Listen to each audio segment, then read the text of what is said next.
Hello students, आज की video में हम डिस्कस करने वाले हैं board of school education Haryana Bhiwani ने मार्च 2020 में 10th क्लास सब्जेक्ट इंग्लिश का जो पेपर लिया था उसके सेट सी और डी से क्वेश्चन नंबर 10। क्वेश्चन नंबर 10 आपका पोएट्री सेक्शन से आता है और आपको 3 क्वेश्चंस दिए जाते हैं एंड आपको इन 3 क्वेश्चंस में से कोई भी 2 क्वेश्चंस अपनी चॉइस से आपको उनके आंसर्स देने होते हैं and for every correct answer you get 2 marks. 22-30 words में आपको अपना आंसर देना होता है। अब क्योंकि ये जो क्वेश्चंस हैं अलग अलग पोएम्स से आते हैं, ये कौन से क्वेश्चन हैं, कौन सी पोएम से आए हैं, एक बार हम ये देख लेते हैं। फर्स्ट हमारा क्वेश्चन है, आप भी देखिए कि आपको पता चलता है कि ये क्वेश्चन कौन सी पोएम से लिया गया है। What is the symbol of fire and that of ice? Fire का और आइस का क्या सिंबल है, या अगर इस तरीके से भी आता है, What is fire a symbol of? What is ice a symbol of? Fire किस चीज का सिंबल है, आइस किस चीज का सिंबल है, संकेत है, सूचक है।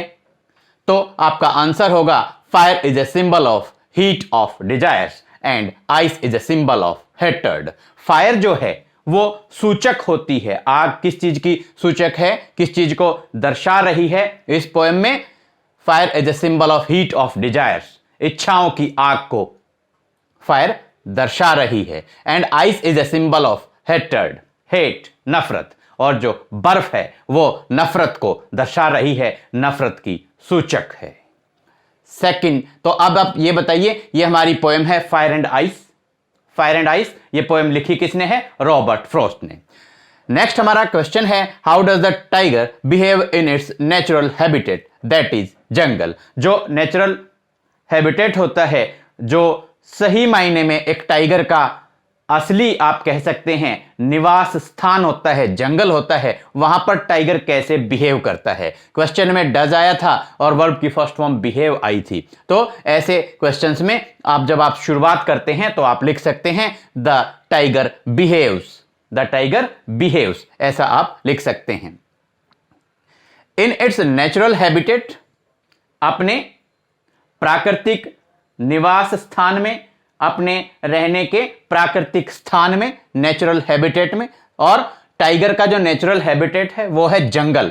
जंगल में the tiger is free, tiger क्या होता है, फ्री, आजाद होता है, हैप्पी, खुश होता है, एंड जॉयफुल, आनंद ले रहा होता है, आनंद से भरपूर होता है।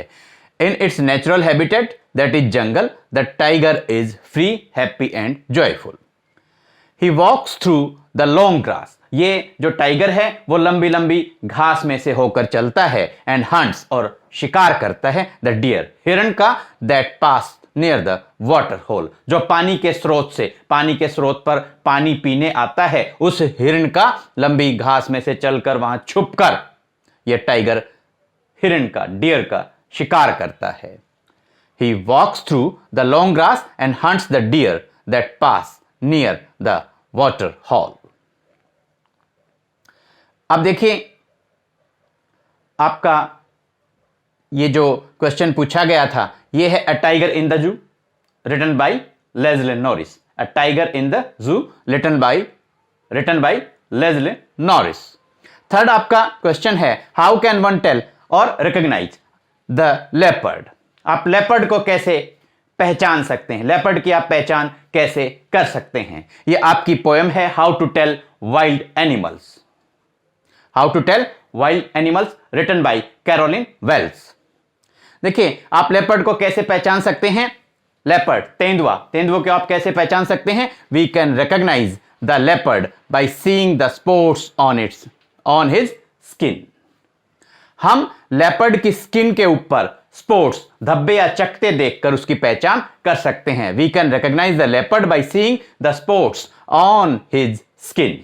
हम उसकी, लेपर्ड की स्किन के ऊपर स्पॉट्स को देखकर, धब्बों को देखकर, चकतों को देखकर उसकी पहचान कर सकते हैं। The leopard is very terrifying, जो लेपर्ड होता है वो बहुत डरावना होता है, पावरफुल, शक्तिशाली होता है। And as soon as he sees someone he leaps over him at once. और जब भी ये लेपर्ड किसी को देखता है, यानी कि अपने शिकार को देखता है, अपने विक्टिम को देखता है, तो ये उसके ऊपर एकदम से लीप कर देता है, छलांग लगा देता है। He leaps over him at once and there is no use of crying with pain. और दर्द से कराहने का, चिल्लाने का फिर कोई फायदा नहीं रह जाता है। दोबारा से रिपीट कर देते हैं। The leopard is very terrifying, powerful and as soon as he sees someone he leaps over him at once and there is no use of crying with pain.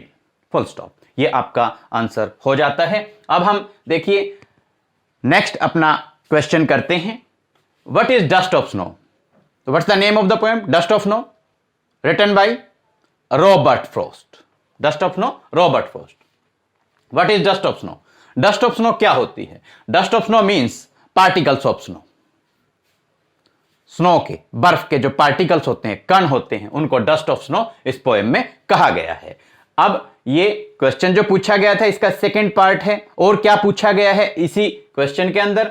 How is the poet's mood changed? Poet का जो mood है वो कैसे change हो गया है, कैसे बदल गया है? देखिए, the poet was very sad, poet बहुत उदास था। Just then the dust of snow fell on him, तभी बर्फ के जो कण हैं, डस्ट के जो पार्टिकल्स हैं, वो पोएट के ऊपर गिर जाते हैं। सो the poet's mood is changed. इस प्रकार से पोएट का मूड चेंज हो जाता है, बदल जाता है। Dust of snow means particles of snow. And poet का मूड कैसे चेंज होता है? The poet was very sad, just then the dust of snow fell on him, so the poet's mood is changed. Next आपका question है, how can you identify the Bengal tiger? उसी poem से जो आप हमने कहा था, लेपर्ड को आप कैसे रिकॉग्नाइज करते हैं, लेपर्ड को आप कैसे पहचानते हैं। अब पूछा बंगाल टाइगर की आप पहचान कैसे करते हैं, बंगाल टाइगर की आप पहचान कैसे करते हैं। How to tell wild animals, ये हमारी पोएम है, written by Carolyn Wells. How to tell wild animals, written by, यानी कि इसके पोएट कौन है? Carolyn Wells. देखिए, अब आप बंगाल टाइगर की पहचान कैसे करते हैं? We can identify the Bengal tiger by seeing its yellow skin. पहली बात तो हम इसकी स्किन देखते हैं। बंगाल टाइगर की जो स्किन होती है उसका कलर येलो होता है, और येलो कलर की जो स्किन होती है उस पर और क्या स्पेशलिटी आप देखते हैं? There are black stripes on its skin. Yellow skin के ऊपर ब्लैक स्ट्रिप्स होती हैं। इसको, इन टू लाइंस को आप ऐसे भी कंबाइन कर सकते हैं।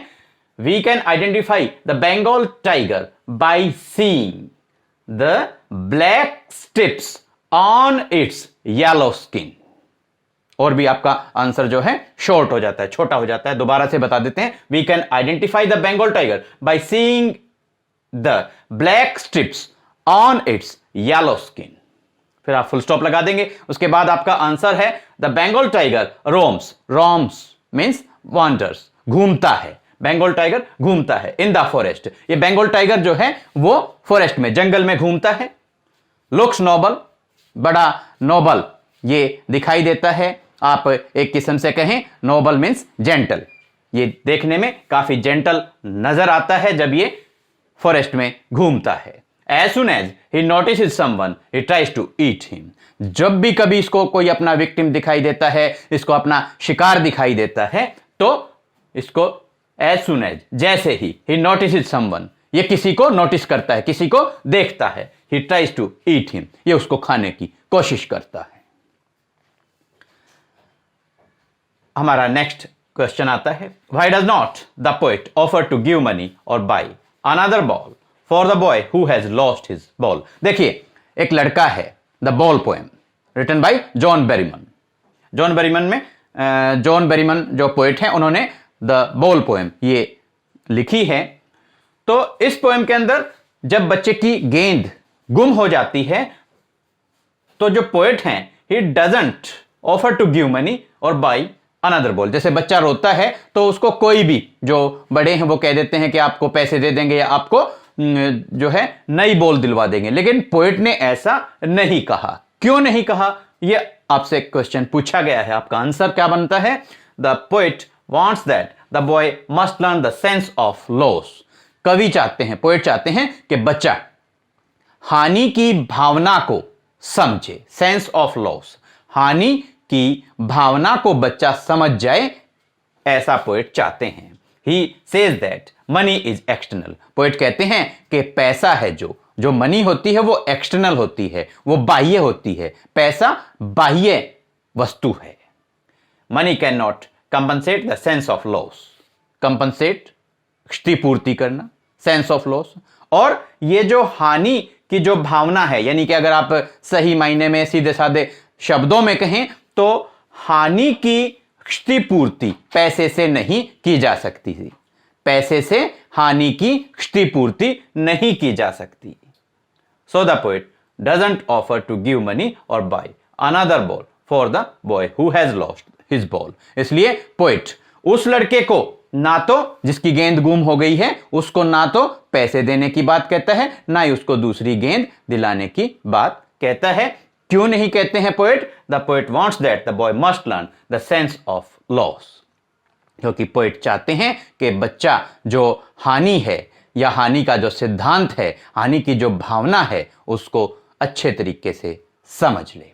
स्टूडेंट्स, उम्मीद करते हैं कि ये देखिए बहुत ही important, exam point of view से बहुत ही इंपॉर्टेंट क्वेश्चंस हैं। इनको आप अपनी नोटबुक्स में नोट डाउन कर लेंगे, लर्न और रिवाइज करते रहेंगे। बोर्ड एग्जाम्स, बोर्ड पेपर्स का जब आप पैटर्न देखते हैं तो बहुत सारे क्वेश्चंस नेक्स्ट ईयर के पेपर में रिपीट हो जाते हैं। सो बी केयरफुल। स्टूडेंट्स, उम्मीद करते हैं कि ये सारे के सारे क्वेश्चंस आपको समझ में आ गए होंगे। अगली वीडियो में अगले क्वेश्चंस के साथ आपसे फिर होगी मुलाकात। Thank you, have a nice day.